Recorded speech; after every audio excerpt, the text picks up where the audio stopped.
जानन। ए बुची भाग जाना तो काट लेम तार जूंजी।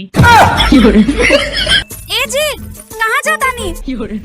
मुँह जाती चलबू। नाराज हो गई नी का? नाराज ना अब तो लतीबो कर बब्बे। दिन भर गाड़ी के पीछे पीछे लगल रही, कहाँ जात हवा का करत हवा। घरे लौट जाने तू खाले झटवा तोहार हम। मत रो। अरे मूत रो। अरे मूतरो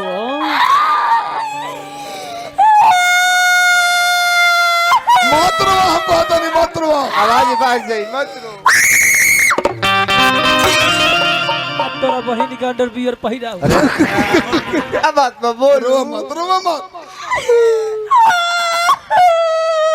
अरे चुप हो जा, रो मत। लोर पोछो लोर पोछ लो। तेरा का हृदय से मान ले। अब जे रो बुनु तो हमरो लोर चल ले बहुना से दुनिया की। रो या मत। अब जे रोवालू तो लोरे ना बिगो ना टीचर बिग दे। अरे काहे रोत हो? अरे लागो तो कोनो ले ले का हो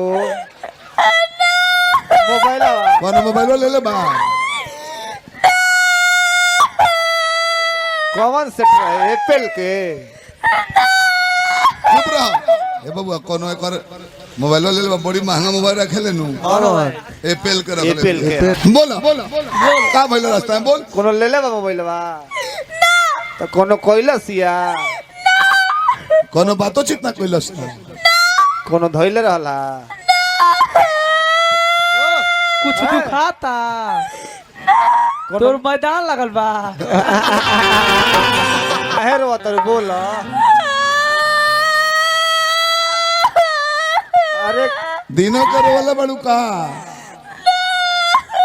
कोनो कुकुर घर ला रहला। कोनो मिसलस ये नानू कोनो कान मिसला सो। कुछ फाटल बा। कोनो साढ़ घर ला रहला। रास्ता में कुछ ना भइल। कोनो घटना ना भइल।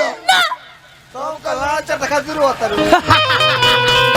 वही खाती खाती ना। क्या बात तो बोलू।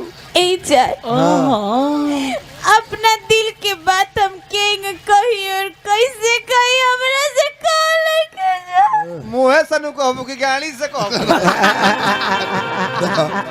ए जाए हमार मम्मी पापा हमार जबरदस्ती शादी सेट करा दिले बड़े। लड़का से ना भैंसा से।